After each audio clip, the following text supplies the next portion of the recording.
The bottle was almost invisible against the black volcanic sand. A dark piece of glass, crusted with salt and sea life, tumbling in the frigid surf. It washed ashore on a desolate beach in Tierra del Fuego, the southernmost tip of South America, a place sailors call the end of the world.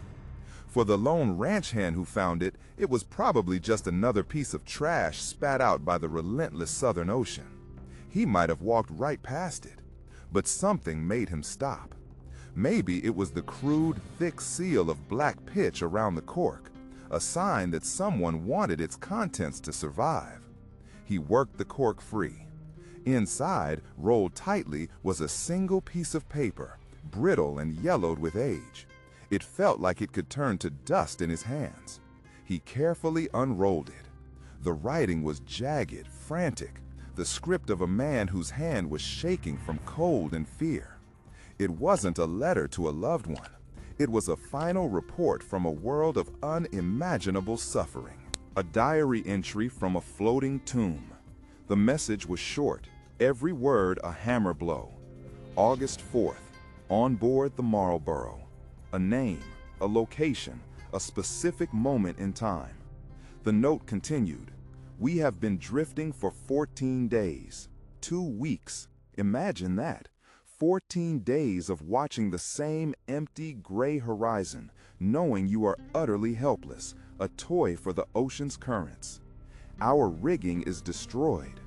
In the age of sail, that was a death sentence. It meant they couldn't steer, couldn't navigate, couldn't escape. They were a ghost ship, waiting for the end. The horror deepened with every line. The captain is dead. The one man meant to lead them, gone. Command has broken down. Now it's just a collection of terrified men. 2 of our men have died from their injuries, and the rest of us are crippled by frostbite. This wasn't a quick, clean death. It was a slow, agonizing decay. Frostbite eats you alive, turning your fingers and toes black, dead things attached to your body. The pain is constant, a fire that never goes out. The note ended with a final chilling surrender. The code is a physical thing, a weight that crushes you. We see no hope. God have mercy on our souls. This message was a snapshot of hell. A crew trapped on a broken vessel, drifting aimlessly in the brutal waters near Cape Horn. A place where the Atlantic and Pacific Oceans smashed together in a constant, violent storm. A place sailors called the graveyard of ships for a reason. But here is where the story turns from a tragedy into an impossible, terrifying mystery. The Marlborough, a British trading vessel, had vanished without a trace nearly 20 years before this note was supposedly written. She had set sail from Lyttelton, New Zealand in January of 1890, loaded with wool and frozen meat, bound for London. She carried a crew of 29 men and 1 passenger. After leaving port, she was never seen or heard from again. Weeks turned into months. No wreckage was ever found. No lifeboats washed ashore. No survivors ever appeared. Lloyd's of London, the official record-keeper of the seas, eventually posted the ship as missing. The world moved on. Families mourned. The Marlborough and its crew became another sad statistic, another vessel claimed by the unforgiving ocean. And then, 2 decades later, this bottle appears. A voice from a closed chapter of history, screaming that the story everyone accepted was a lie. The note suggested a far more horrifying reality. It implied the ship didn't sink in a quick, violent storm. It survived. It endured, only to become a floating coffin. A ghost ship, trapped in the ice-choked currents of the Southern Ocean, with a dying crew watching the world freeze around them, 1 man at a time. The note itself had no year, but its discovery decades after the ship disappeared opened up 2 terrifying possibilities. Did the note drift in the ocean for 20 years before finding land? Or did the ship itself, with its crew still aboard, drift for years, trapped in a cycle of misery long after the world had declared them dead? This single piece of paper transforms a maritime tragedy into a chilling psychological horror. Was this message a cruel, elaborate hoax designed by someone to play on an old mystery? Or was it the last desperate testament of men who had endured the unthinkable, long after their families had held their funerals? It forces us to ask what really happened in the vast, empty wilderness of the Southern Ocean. This case defies all logic and pushes the human spirit to its breaking point. To join us on future expeditions into the unknown, subscribe to the channel right now. Now, to understand the tragedy sealed inside that bottle, we must go back to the beginning, back to a routine voyage that sailed directly into a mystery that remains unsolved to this day. The year was 1890. The ship was the Marlborough, a British iron-hulled vessel, a true product of its industrial age. She wasn't a sleek warship or a nimble explorer's fantasy. She was a workhorse, built for one purpose: to haul cargo across the deadliest oceans on Earth. Her belly was packed tight with frozen mutton and thousands of bales of wool, a routine shipment destined for the bustling markets of London. This was business, a calculated risk for profit. On board were 29 crewmen and a few passengers, including the captain's wife, a stark reminder of the human lives tied to this commercial venture. These weren't adventurers seeking glory. They were sailors, riggers, and officers, ordinary people doing an extraordinarily dangerous job, a job they had done many times before. Their captain, John Hurd, was a seasoned veteran of the sea. He wasn't just a navigator, he was a master of the unwritten laws of the ocean. He could read the sky, feel a change in the wind, and sense the mood of the water. He knew the route from New Zealand to London intimately. He especially knew the monster that waited for every ship attempting the passage, Cape Horn. This wasn't just a point on a map, it was a maritime graveyard. It is the place where the world's two largest oceans, the Atlantic and the Pacific, collide in a constant, violent war. The waves here are not waves.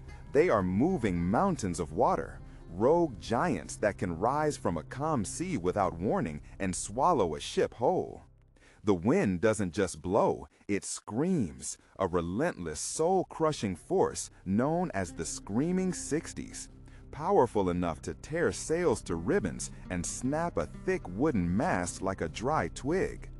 And then there was the ice.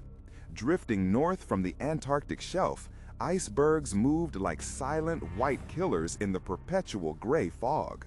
They could be the size of a city block, and their true mass was hidden beneath the dark, churning water. A collision wouldn't be a simple accident, it would be an execution. The water itself was a weapon. At near freezing temperatures, it could stop a man's heart in minutes. Falling overboard wasn't a risk of drowning, it was a certainty of freezing to death before you had time to scream. Every sailor in that era knew the stories. Ships that sailed towards the Horn and were simply erased from existence. But the Marlborough was a modern ship for its time. Her iron hull was strong, her rigging was sound.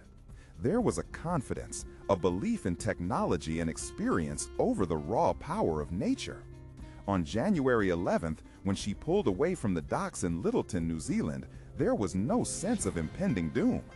Families waved from the shore. Promises were made for a return in a few months. It was just another long haul, another chapter in the endless cycle of global trade. For weeks, the voyage was uneventful. They sailed east, a lonely silhouette making its way across the vast, empty expanse of the South Pacific. Other ships spotted them on the trade routes, reporting their position and that all was well. The Marlborough was a tiny, self-contained world, a speck of iron and wood in an immense, indifferent ocean. The crew settled into the rhythm of life at sea, the watches, the maintenance, the endless battle to keep the ship moving forward. Everything was normal. Everything was on schedule. Then they reached the edge of the world. They sailed into the treacherous latitudes that funnel ships towards Cape Horn. This is where the sky turns a permanent shade of lead gray, where the sea loses its color and becomes a black churning mass. This is where the real fight begins. The Marlborough sailed towards that chaos, towards the fog and the ice. And then she fell silent. Back in London, the ship's owners at the Shaw, Savile, and Albion line waited. The families of the crew waited. The first few weeks of delay were dismissed. Weather, bad winds, it was common. But weeks turned into months. Hope began to curdle into a quiet dread. Other ships that left after the Marlborough started arriving in London, their captains reporting brutal storms and heavy ice around the Horn. But none had seen the Marlborough. Lloyd's of London, the center of the maritime world, posted her as overdue. Finally, after months of silence, the inevitable conclusion was reached. The Marlborough was officially declared missing, presumed lost. She had vanished without a trace. No wreckage was ever found. No lifeboats washed ashore. No distress calls were ever received. It was as if the ocean had simply opened its mouth and swallowed the ship, its crew, and all its secrets whole. For 23 years, that was the end of the story. A ship, a crew, gone. The families grieved.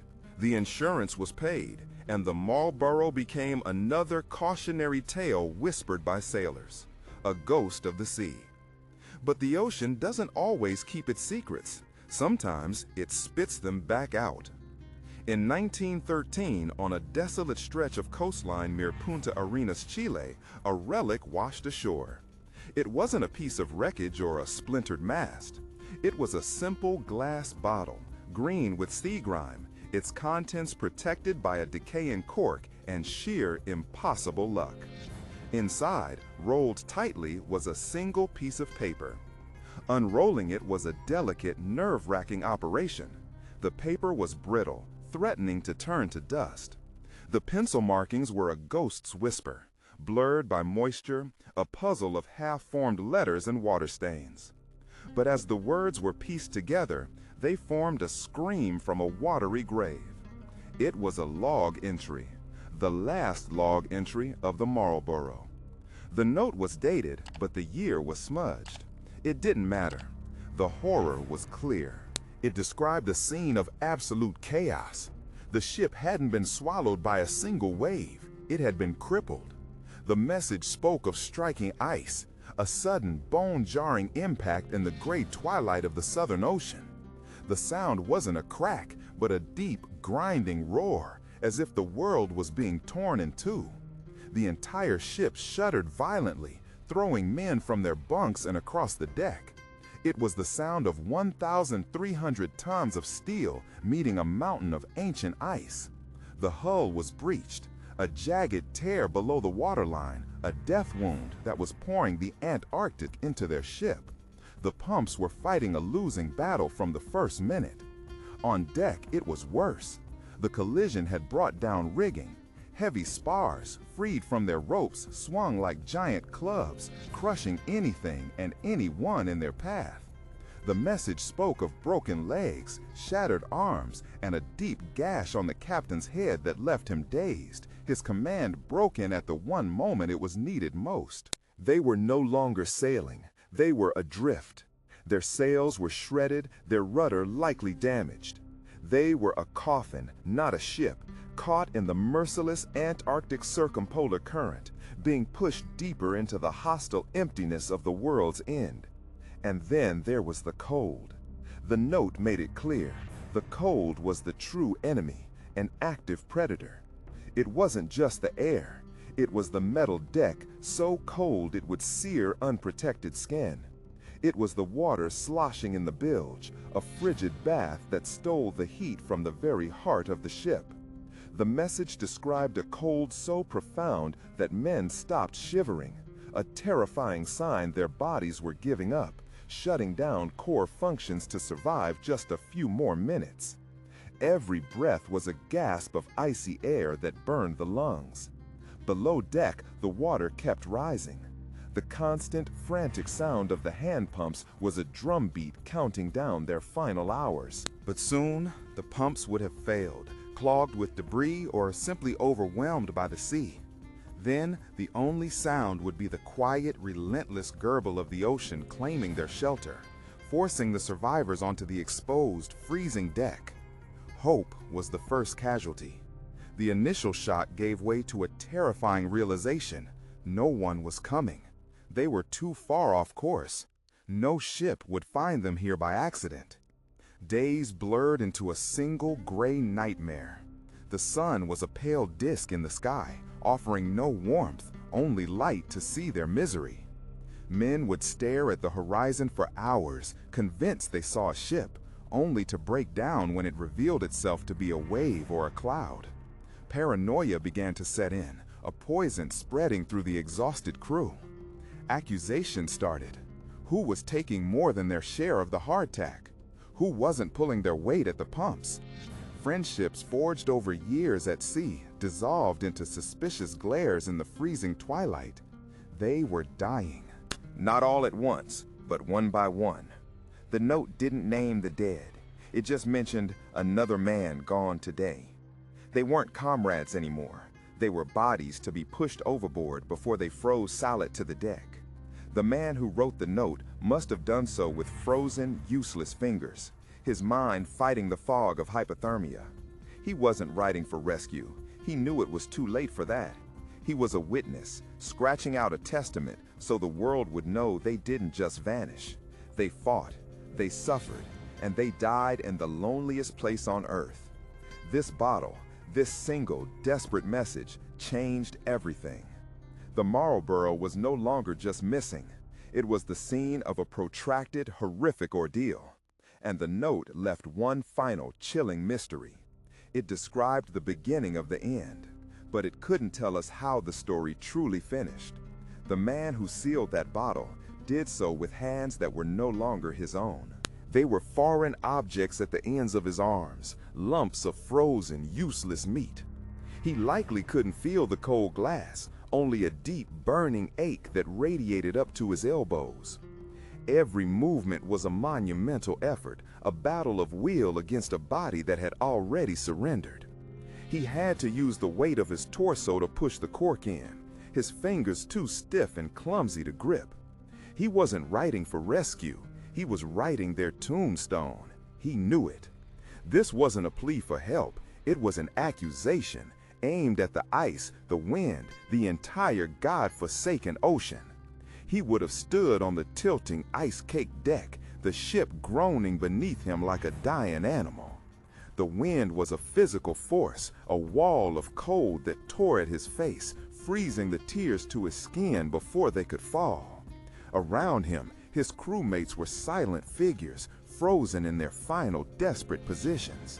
One man was slumped over the ship's wheel, his hands fused by the ice to the wood. Two others were huddled against the mast, their arms locked around each other in a final, futile attempt at warmth, their faces covered in a thick frost that hid their features. They were no longer men.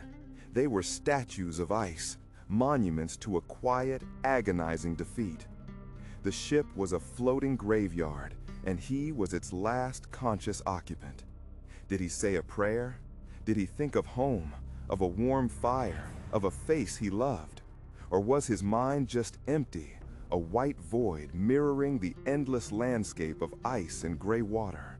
We'll never know. With the last surge of adrenaline, the last ounce of strength he possessed, he hurled the bottle into the churning sea. It was a tiny, dark speck against the vast, violent ocean. For a moment, it bobbed on the surface, a fragile vessel carrying an unthinkable truth. Then, a wave crashed over it, and it was gone. And with it, the last flicker of human consciousness aboard the Marlborough was extinguished. The ship was now truly alone. A ghost ship, piloted by the dead, crewed by the frozen. How long did it drift? Days? Weeks? The ocean doesn't keep a calendar. It just waits, and it works. The ice that had crippled them continued its assault, a slow, grinding demolition. The relentless waves, each one the size of a building, hammered the weakened timbers again and again with the force of a battering ram. The sound would have been deafening, a constant symphony of destruction. The shriek of the wind through the tattered, frozen rigging, the deep, percussive boom of water against the hull, the sharp, sickening crack of wood splintering under the immense pressure of the ice. The ship was being dismantled, piece by piece, by an enemy that never tired. The end for the Marlborough didn't come with a dramatic explosion or a sudden capsize. It was a quiet, grim surrender, a slow, inevitable failure. It probably started deep in the hold, in the darkness where no one could see. A seam, stressed for weeks, finally gives way. At first, it's just a trickle, a thin stream of black, impossibly cold water seeping between the planks. Then the trickle becomes a steady flow. The sound changes from a drip to a gurgle, a hungry sound. Icy water begins to pour into the hold, black and deadly. It submerges the cargo, creeping up the stairwells, its touch freezing everything it contacts. The ship grows heavier, sluggish. It sits lower in the water. The tilt that had plagued them for weeks becomes a permanent, severe list, a sign of its broken back. There was no one left to man the pumps, no one to shout an alarm, no one to even notice the final violation. The final moments of the ship were as silent as the men it carried. The water reached the main deck, washing over the frozen bodies, claiming them one last time. The ship gives one last shuddering lurch. A final deep groan of tortured wood echoes across the empty water, a sound no living thing heard. And then the Southern Ocean pulls it under. Stern first, perhaps, or maybe it just slipped sideways beneath the waves, surrendering to the weight. Down, down into the crushing blackness of the abyss, where the pressure is immense and no light ever reaches.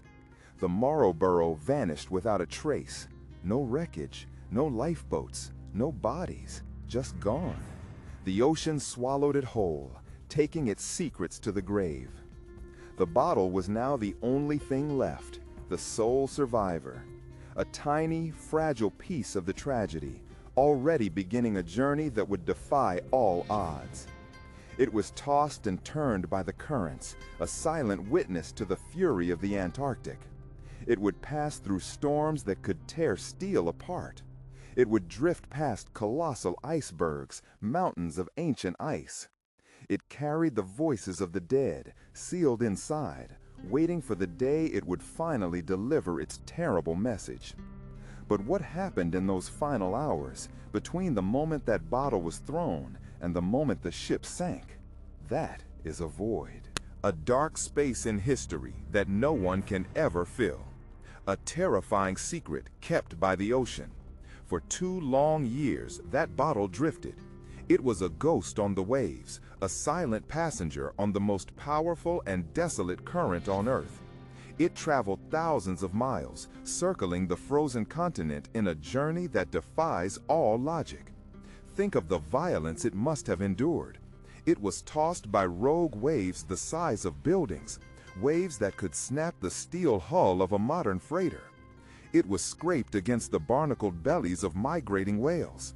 It was frozen into moving packs of sea ice, only to be released months later as the ice groaned and cracked under the pressure of the ocean.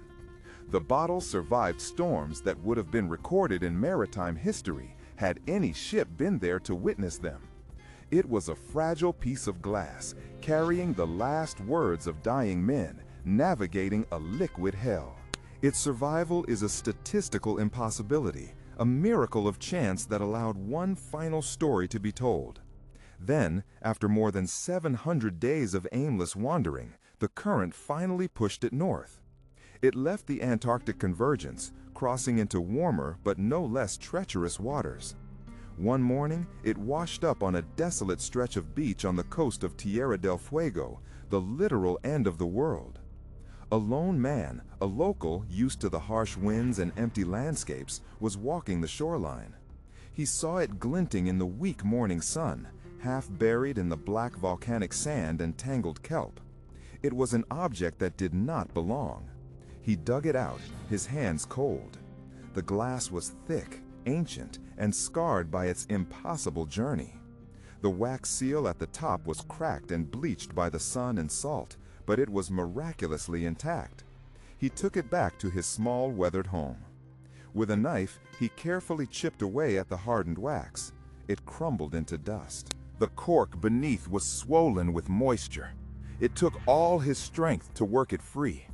When it finally came loose with a faint pop, the air that escaped smelled of the deep ocean, of decay and time itself. He tilted the bottle, and a tightly rolled piece of paper slid into his palm. It was damp, brittle, and stained with seawater. The ink, a faint brown, had bled in places, making the words almost illegible. He carefully unrolled it under the light of a lamp, his heart pounding with a strange mix of curiosity and dread. He was about to read a message that had been lost to the world for 2 years. He was about to hear a voice from the grave. The note was short, frantic. The handwriting was a desperate scrawl. It confirmed the worst fears of the maritime world. The Marlborough struck ice near Cape Horn. The date was from 2 years prior. It spoke of flooding, of injuries, of the relentless, killing cold. It ended with a simple, horrifying plea for help, a plea that had gone unanswered. The man on the beach was the first person to know their fate. He held the final testament of 23 men in his hands. It was a cry for help that had arrived 2 years too late, delivered by the most patient and indifferent messenger imaginable, the ocean itself. When the note was finally authenticated and its contents made public, it didn't bring closure. It brought a new kind of horror. The Marlborough had been officially declared lost at sea a year earlier. Families had already held memorials. They had tried to move on, to accept the void. This message ripped those old wounds wide open. It replaced the mystery of a sudden disappearance with the chilling certainty of a slow, agonizing death. They hadn't been taken quickly by a storm. They had suffered. They had fought, and they had frozen, and they had starved, trapped in the ice at the bottom of the world. The note gave an answer to asterisk what happened, but it gave no clue as to asterisk where. The Southern Ocean is vast. Finding a single sunken ship within it is impossible. Their final resting place would remain a secret forever. This is where the facts end and the terrifying speculation begins.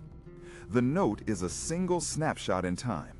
What happened in the hours and days after that bottle was tossed into the waves?